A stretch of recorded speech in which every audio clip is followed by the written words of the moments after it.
नमस्कार दोस्तों, स्वागत है आपका ऐसे सफलता के इस यूट्यूब मंच पर। दोस्तों, बिहार के सुशासन बाबू कहे जाने वाले बिहार के मुख्यमंत्री नीतीश कुमार काफी लंबे अरसे बाद अपना मुंह खोले हैं तो खूब बोले हैं। पार्टी की बैठक में बोले हैं, पार्टी के मीटिंग के भीतर बोले हैं, बहुत ही अच्छे ढंग से बोले हैं। सिर्फ एक बार थोड़ा सा स्लिप ऑफ टंग बिल्कुल अपने भाषण के अंत में थोड़ा सा उनसे स्लिप ऑफ टंग हो गया, लेकिन उन्होंने सुधार लिया। जी हाँ, वो 2025 में 225 का नारा लगा रहे थे, गलती से मुंह से उनको 2,25,000 निकल गया। जैसे लोकसभा चुनाव के दौरान उनको 400 पार के नारे को वो बार बार 4,000 पार के नारे कहने लगे थे। उस तरीके से एक बार फिर से स्लिप ऑफ टंग की खबर सामने आई है, लेकिन आमतौर पर किसी से भी वो स्लिप ऑफ टंग हो सकता है। लेकिन सवाल है कि बिहार के सुशासन बाबू बोले हैं, सबको प्रतीक्षा थी कि लंबे अरसे से नीतीश कुमार कुछ कह नहीं रहे हैं, कुछ बोल नहीं रहे हैं, तमाम सारे लोग इस तरह की चर्चाएं करते थे। तो अब वो बोले हैं, राज्य कार्यकारिणी की बैठक के अंदर बोले हैं, और राज्य कार्यकारिणी की बैठक में बहुत शीशे की तरह बहुत सारी चीजें साफ हो गई कि नीतीश कुमार बिहार विधानसभा चुनाव की तरफ कदम आगे बढ़ा चुके हैं। बिहार विधानसभा चुनाव कब भंग होती है, इस बात को लेकर के जेडीयू जनता दल यूनाइटेड की भीतर चर्चाओं का बाजार काफी गर्म है कि किसी भी वक्त अचानक खबर आ सकती है। किसी भी दिन अगले 10, 15, 20 दिनों के भीतर कभी भी आपको इस बात की खबर मिल सकती है कि बिहार विधानसभा को भंग कर दिया गया, चुनाव की तैयारी करनी शुरू हो गई है 2025 में 225। लेकिन सवाल है कि जेडीयू के भीतर अंदर खाने और क्या कुछ खेल होता है, इस बात को समझने के लिए आप वीडियो में बने रहिएगा। तमाम सारी बातों पर तथ्यवार तरीके से हर एक पहलू पे चर्चा करेंगे, और एक एक करके हम कुछ बातों को सवाल जवाब के सिलसिले के पहले आपके सामने पहले ही और रख देते हैं कि आखिर भीतर क्या कुछ खेल चलता है जेडीयू के भीतर। जनता दल यूनाइटेड नवगठित कार्यकारिणी की बैठक होती है। नीतीश कुमार हाल ही में 2-3 महीने के भीतर कब वो भाषण देते हैं। विधानसभा के अंदर उन्होंने बोला, जेपी नड्डा के साथ वो जब गए थे IGIMS में, तो वहां पर वो बोलते हैं, और फिर उन्होंने आज बोला है बैठक के भीतर। ऐसे में सुशासन बाबू यानी नीतीश कुमार जब बोले हैं, तो सवाल है कि नीतीश कुमार अपना जब मुंह खोले हैं, बोले हैं, अच्छे ढंग से बोले हैं, तो जो तमाम सारी चीज उन्होंने कहा है उसको बिंदुवार तरीके से आपके सामने पहले रख दे, फिर इस पे चर्चा करेंगे। पहला बात कि ललन सदाफ और संजय गांधी, ये नीतीश कुमार के दो काफी विश्वसनीय लेफ्टिनेंट, ये पार्टी दफ्तर के भीतर से गायब। इससे साफ जाहिर होता है कि नीतीश कुमार ने कमान अपने हाथ में ले लिया है इस पूरे बिहार विधानसभा चुनाव को भंग करने के। 2025 में 225 का नारा, इस बात को भी समझिएगा। अगला बात कि आगे हम जो कुछ भी कदम उठाने जा रहे हैं उसमें आप लोग साथ दीजिएगा ना। ये इशारा आप समझ लीजिए कि नीतीश कुमार किस दिशा में बात कर रहे हैं। विधानसभा चुनाव भंग करे तो आप लोगों को कोई आपत्ति तो नहीं। जैसे ही नीतीश कुमार इस तरह की बात अपने मुंह से बोलते हैं कि आगे जो कुछ होगा उसमें आप लोग साथ रहिएगा ना, पार्टी के कदम के साथ रहिएगा ना। सबने एक स्वर में कहा कि हम साथ देने के लिए तैयार है। इसका मतलब आप बखूबी समझ सकते हैं कि किस कदम के लिए नीतीश कुमार बिहार में साथ मांग रहे हैं। इसी के बाद इस बात की चर्चा काफी तेज होगी कि नीतीश कुमार बिहार के मौजूदा विधानसभा को विसर्जित करने के दिशा में आगे बढ़ गए हैं। 2025 से 225 के चुनाव में आगे बढ़ गए। बाकी चिन्ह परिचित आजाद जो बाकी जो कुछ बोलते हैं, 2005 से पहले कुछ था जी, 2005 के बाद कितना कमवा किए हैं, इस तरह की बात करते हैं ना नीतीश कुमार। कितना कमवा हुआ 2005 के बाद, जितना कमवा हुआ उस सबको गिनवा दिए नीतीश कुमार यानी बिहार के सुशासन बाबू। इन सब से आगे निकल करके देखिएगा तो बिहार में जनता दल यूनाइटेड के भीतर उत्साहहीनता की जो स्थिति थी वो थोड़ी बहुत कम तो दिखी है, लेकिन वो खत्म नहीं हुई अभी। ललन सिंह और रामनाथ ठाकुर जेडीयू कोटे से 2 मंत्री हैं, दोनों की अनुपस्थिति चर्चाओं का विषय रहा है, जबकि दोनों राज्यकारिणी बैठक के भीतर शामिल हो, दोनों उस बैठक के अंदर होते हैं। लेकिन बैठक शुरू होने से ठीक थोड़ी देर पहले खगड़िया जिले के परवल्ला के विधायक संजीव सिंह होते हैं। संजीव सिंह के बारे में खबर आती है कि उन्होंने एक बयान जारी कर दिया, मीडिया बाइट दे दिया है उन्होंने, जिसके भीतर अशोक चौधरी को राष्ट्रीय महासचिव बनाए जाने पर आपत्ति दर्ज कर दिया। जबकि अशोक चौधरी मंच के ऊपर मौजूद थे, उन्होंने भाषण भी दिया, उन्होंने कहा कुछ भी बहुत हो तो नवनियुक्त महासचिव जो दलित समाज से आते हैं श्याम रजक, उनको भाषण। ये आगे की खबर ये होती है कि आखिर ललन सिंह के बारे में बताया गया कि जो बचा खुचा काम है उसको जल्दी से जल्दी निपटाने के लिए उनको दिल्ली में रहने को कहा गया। बचा कुचा काम क्या होता है, जेडीयू भाजपा के बीच सीट शेयरिंग का काम हो सकता है क्या, इस बात की मतलब किसकी कौन सी सीट हो। और उससे आगे निकल करके जो बिहार की राजनीतिक में चर्चाओं का बाजार गर्म है कि 4 से 5 ऐसे एमएलए होंगे जिनकी टिकट 2025 के बिहार विधानसभा चुनाव में कट सकते हैं। एक अंदर खाने चर्चा काफी गर्म है, ये बात कहीं नहीं, अंदर से लोग आते हैं, उनका कहना है, रुख देखते हुए अंदाजा करते हैं कि ऐसा कुछ खेल हो सकता है बिहार के भीतर। तो सबसे पहले सवाल होता है बिहार की जनता से भी और तमाम सारे लोगों से कि 25 में नीतीश कुमार 225 का नारा देते हैं, परिवारवाद के ऊपर जम करके हमला बोलते हैं, यानी लालू यादव की तरफ इशारा होता है। इन सब की तरफ जब राजनीति बिहार के एक अलग दिशा में जा ही रही होती है, तो दूसरी दिशा में जा रही बिहार की राजनीति के बीच अब आगे जो काम करेंगे नीतीश कुमार उसमें साथ दीजिएगा ना, इस तरह की बात जब नीतीश कुमार कहते हैं तो इस बात की क्या मतलब निकाला जा सकता है? इस बात को जरा आप खुद ही कल्पना करके देखिए, सोचिए आखिर नीतीश कुमार को ऐसा क्यों कहना पड़ता है कि जो भी कमवा करेंगे उसमें साथ रहिएगा ना। तो नीतीश कुमार समझ लीजिए स्पष्ट ये संदेश देने का काम कर रहे हैं। पहले इस बात को आपको बता देते हैं कि जैसे ललन सराफ और संजय गांधी जो हैं, इनको लेकर के जो भी चर्चाएं हैं, जो खबर है, जो बात है, ये दो बातें यहाँ पर बहुत पहले इन दिनों एक चीज क्या कि जेडीयू को चला रहा है तो कौन दो लोग चला रहे हैं? ये 2-3 लोग चला रहे हैं, और भी 2-3 लोग इसमें होते हैं। एक मधेपुरा के प्रोफेसर साहब होते हैं जो बाल आयोग का अध्यक्ष शायद बनाया गया था उनको, और ऐसे में भारतीय जनता पार्टी के सामने एक चैनल ने एक ब्रेक किया था, एक खबर आई थी कुछ ही दिन पहले कि जो जेडीयू और भारतीय जनता पार्टी के बीच की जो एक काफी गहमा-गहमी की खबर थी, उसमें जेडीयू और ललन सराफ संजय गांधी जो जेडीयू को पूरे चला रहे हैं। इससे पहले हम कई बार जिक्र कर चुके हैं, ये नीतीश कुमार यानी सुशासन बाबू के, ये कहते हैं ना महाकांड होगा, यानी इनको अगर थोड़ा सा बुखार आ जाएगा ना तो नीतीश कुमार को बुखार आ जाएगा, इन दोनों को अगर आएगा, अगर नीतीश कुमार को बुखार आ जाएगा तो इन तमाम उनके लेफ्टिनेंट को बुखार आ जाएगा। एक और बात ये कहते हैं कि बिहार की राजनीतिक में एक जेडीयू कार्यालय के भीतर अगर आप देखें तो ऐसे में सुशासन बाबू या नीतीश कुमार का एक ऐसा आदमी होना चाहिए, क्योंकि नीतीश कुमार मुख्यमंत्री हैं बिहार के, पार्टी के राष्ट्रीय अध्यक्ष है, तमाम जिम्मेदारी, तमाम उनके कामकाज होते हैं, तमाम तरह के उनको मीडिया बाइट्स भी देने के लिए देने होते हैं, और तमाम तरह की बैठकें होती है, कई तरह की व्यस्तता भी सामने आ जाती है। तो ऐसा कोई व्यक्ति जो माननीय मुख्यमंत्री तक डायरेक्ट कोई संदेश पहुंचा सके, ऐसे एक व्यक्ति को पार्टी कार्यालय के भीतर बैठना चाहिए, और इस पूरे पहल का मतलब कहीं ना कहीं स्वागत होना चाहिए। कोई ऐसा 2-3 व्यक्ति जो जेडीयू कार्यालय के भीतर बैठे जो नीतीश कुमार के पास डायरेक्ट संदेश पहुंचाए।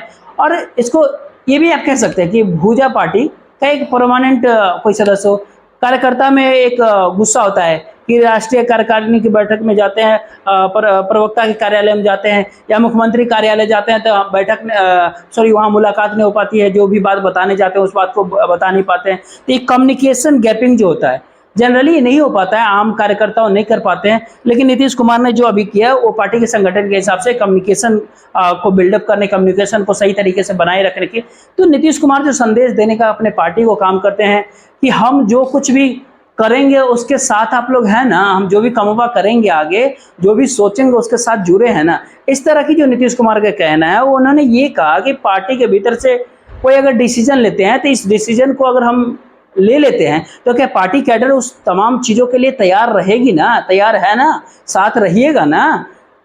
तो अगर उसको आप रिपोर्ट करें, इसको बढ़िया से समझे, तो आप 2-3 बातें इस तरह की चीज से समझ सकते हैं कि जो अभी बिहार विधानसभा चुनाव आने वाला है, अगर उससे पहले अगर बिहार में विधानसभा चुनाव को भंग करने का डिसीजन नीतीश कुमार ले लेते हैं और उससे पहले विधानसभा चुनाव करा लेते हैं बिहार का, तो उससे पहले जेडीयू के तमाम नेता, वर्कर, पदाधिकारी, तमाम सारे लोग इसके लिए तैयार है या नहीं है, इस बात को लेकर के उन्होंने कहीं ना कहीं संकेत दिया है। और हर कोई को कि क्या होता है कि जब राष्ट्रीय कार्यकारिणी की बैठक होती है तो उम्मीद होती है ना कि कहीं ना कहीं बड़े गवर्नमेंट, खास करके बिहार के संदर्भ में देखिए, बिहार के परिप्रेक्ष्य में बात करें, लेकिन सवाल है कि सुशासन बाबू यानी नीतीश कुमार जो बैठक हुई और उन्होंने जो संदेश दिया, जो बैठक दिया, या तो उस मैसेज आपको पढ़िए, उसको अगर रीड आउट कीजिए तो समय से पहले कहीं ना कहीं पूर्व में चुनाव हो जाएंगे बिहार के भीतर। और इस कार्यकारिणी बैठक के माध्यम से जेडीयू के मुखिया नीतीश कुमार तमाम कार्यकर्ताओं, तमाम पदाधिकारी को एक संदेश देने का काम किया है कि अगर पार्टी हाईकमान, जेडीयू के लीडरशिप किसी भी चीज को लेकर के कभी भी कोई डिसीजन अगर ले लेती है तो क्या उस चीज को लेकर के पार्टी के तमाम कार्यकर्ता, पार्टी के पदाधिकारी, कार्यकर्ता, नेता, विधायक, सांसद, मंत्री सब क्या इस बात के लिए तैयार है जेडीयू पार्टी के भीतर से। तो कहीं ना कहीं नीतीश कुमार एक संदेश देने का काम किया। तो 2025 में जो 225 का जो दूसरा सवाल था, क्या ये कोई नैरेटिव सेट करने की कोशिश है क्या? 2025 में 225, 2025 में पार्टी जेडीयू कह रही है फिर से नीतीश, क्या इसके ऊपर आपको क्या लगता है कि बिहार के भीतर इन तमाम परिस्थितियों के भीतर जेडीयू यानी जनता दल यूनाइटेड के मुखिया नीतीश कुमार ने, बिहार के सुशासन बाबू कहे जाने वाले नीतीश कुमार ने जो संदेश देने का एक कोशिश किया है, उस संदेश का क्या मतलब होता है? आखिर बिहार के राजनीतिक संदर्भ के हिसाब से अगर देखें तो नीतीश कुमार को कहीं ना कहीं एक है कि राजनीति के अंदर ऐसा मैसेज देना कभी कभी पड़ता है। अब आगे क्या कुछ होगा बिहार विधानसभा चुनाव के भीतर, ये बात अभी कहना थोड़ा जल्दबाजी होगी, लेकिन फिर भी आप देखे होंगे कि हरियाणा के भीतर नीतीश कुमार के हरियाणा के भीतर क्या कहते हैं राहुल गांधी, मोदी जी का सफाया कर देंगे। मोदी जी क्या कहते हैं? कांग्रेस का सफाया करते हैं। और कांग्रेस भ्रष्टाचार में डूबी, उधर भारतीय जनता पार्टी कांग्रेस पे आरोप लगती है, कांग्रेस भारतीय जनता पार्टी के ऊपर आरोप लगाती है। लेकिन ये सब चीजें राजनीति के भीतर कहीं ना कहीं चलता है। लेकिन 2024 के लोकसभा चुनाव के नतीजों को अगर एक लैंडमार्क मार के चले तो अभी कहीं ना कहीं बिहार विधानसभा चुनाव के अंदर जो अगर बैठकें होती है अगर बिहार के, तो उस किस दिशा में जाएगी, ये तो खैर आने वाले समय में ये धीरे धीरे परसेप्शन कहीं ना कहीं क्रिएट करना पड़ेगा, क्रिएट होगा भी। तमाम सारी चीज़ बिहार की राजनीति में काफ़ी दिलचस्प देखने को मिलेगा।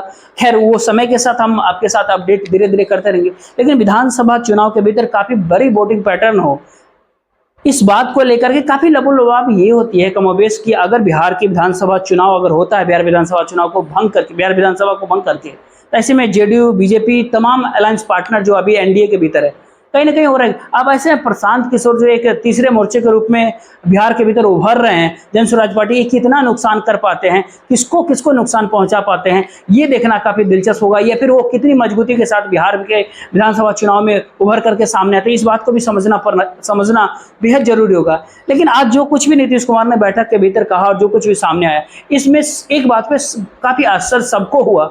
सब इसके मायने अलग अलग तरीके से अपने अपने तरीके से निकाल रहे हैं। आश्चर्य इस बात को, न तो आरक्षण को नामी अनुसूची में डालने पर कोई प्रस्ताव आया, ना ही किसी विशेष राज्य का दर्जा या विशेष पैकेज के ऊपर कुछ कहा गया है इस बैठक के भीतर, न ही वक्फ बोर्ड के मामले में कुछ कहा गया है, कहीं कुछ भी नहीं कहा गया है, कुछ भी कहीं कहीं दूर दूर तक एक लाइन नहीं कहा गया। तो क्या इस बात को समझा जाए कि नीतीश कुमार ने इन सारे मुद्दों को बिहार विधानसभा चुनाव में आधिकारिक सीटें झटकने के लिए एक झटके में फिलहाल के लिए साइड कर दिया? आखिर इस बात को समझना पड़ेगा कि जेडीयू के क्या स्टैंड होता है तमाम सारे मुद्दों के ऊपर। हाँ, ये असज करने वाली बात जरूर है, ये बैठक होती है, इन तमाम सारी चीजों पर चर्चा होती है, लेकिन कोई प्रस्ताव पारित नहीं। हालांकि इससे पहले जो राष्ट्रीय कार्यकारिणी की जो बैठक हुई थी बिहार के भीतर जेडीयू के अंदर, तो कहीं ना कहीं उसके ऊपर डिस्कशन हुआ, कुछ बातें हुआ। लेकिन एक बात ये होती है कि जो तमाम विषयों को लेकर के जो स्टैंड क्लियर होता है नीतीश कुमार के, जो बैठकें होती है कार्यकारिणी की बिहार में, तो उसमें तमाम बड़े नेता, तमाम पॉलिटिकल पार्टी के, तो इस एजेंडे को क्यों नहीं पारित किया गया? इस बैठक के माध्यम से जो भी एजेंडे हैं जो केंद्र सरकार में जो फंसे हैं उसको लेकर के कोई संदेश देने का काम राज्य सरकार ने क्यों नहीं किया? खास करके अगर इन तमाम मुद्दों पर अगर कमजोर पड़ेगी बिहार, तो विपक्षी पार्टी खास करके राजद जो बिहार के अंदर है, एक्टिव है, तो हालांकि राजद तमाम दिनों से थोड़ा इनएक्टिव दिखता है, उसका एक अलग रीजन है, उस पर भी एक वीडियो लेकर के आएंगे। इन दिनों जो बिहार से जो बाहर है, जो बिहार में चेहरा है आरजेडी का तेजस्वी यादव, वो बिहार से बाहर, इंडिया से ही बाहर है। कितना छुट्टी मना रहे हैं, क्यों छुट्टी मना रहे हैं? बिहार बाढ़ का दर्द झेल रहा है और वो विपक्ष का सबसे बड़ा नेता, सबसे बड़ा चेहरा, जिनसे बिहार और बिहारियों को, बिहार के नौजवानों को काफ़ी उम्मीद थी, वो ही देश से ही बाहर होता है। ऐसे परिस्थिति में छुट्टियां मनाने जाते हैं, तो ये एक कहीं ना कहीं बड़ा मुद्दा इस दौर में बहुत मायने रखता है। रिजर्वेशन वाला मुद्दा जो होता है बिहार के भीतर, संविधान बचाओ वाला मुद्दा, राहुल गांधी का जो है रिजर्वेशन, जाति जनगणना, इस तरह का जो मुद्दा है बिहार के भीतर कास्ट सेंसस को लेकर के, जिसकी जितनी भागीदारी उतनी हिस्सेदारी, अगर इन तमाम चीज़ों को लेकर के अगर ऐसे महत्वपूर्ण बैठक के भीतर से अगर कोई मैसेज अगर नहीं देता है, तो थोड़ा विपक्ष जरूर उस पर ये। एक बात और है कि इन तमाम मुद्दों का नीतीश कुमार का स्टैंड साफ है, बहुत क्लियर है, लेकिन इस कार्यकारिणी की बैठक में इस बात की चर्चा, इस चीज़ का प्रस्ताव जरूर होनी चाहिए थी। दो तीन बातें और काफ़ी महत्वपूर्ण होती है कि आखिर ललन सिंह और रामनाथ ठाकुर की अनुपस्थिति इस कार्यकारिणी बैठक के भीतर, जेडीयू की तरफ से 2 ही मंत्री हैं, एक राज्य मंत्री केंद्र में है, दोनों इस बैठक के भीतर नजारत होते हैं, तमाम सांसद होते हैं, लवनी आनंद से लेकर के तमाम सांसद मौजूद होते हैं, लेकिन दोनों लोग मौजूद नहीं थे, रामनाथ ठाकुर और ललन सिंह, दोनों कार्यकारिणी के सदस्य भी होते हैं। लेकिन ललन सिंह एक काफी महत्वपूर्ण नेता होता है, इस बात को समझना पड़ेगा। ललन सिंह बैठक के भीतर क्यों नहीं पहुंचा?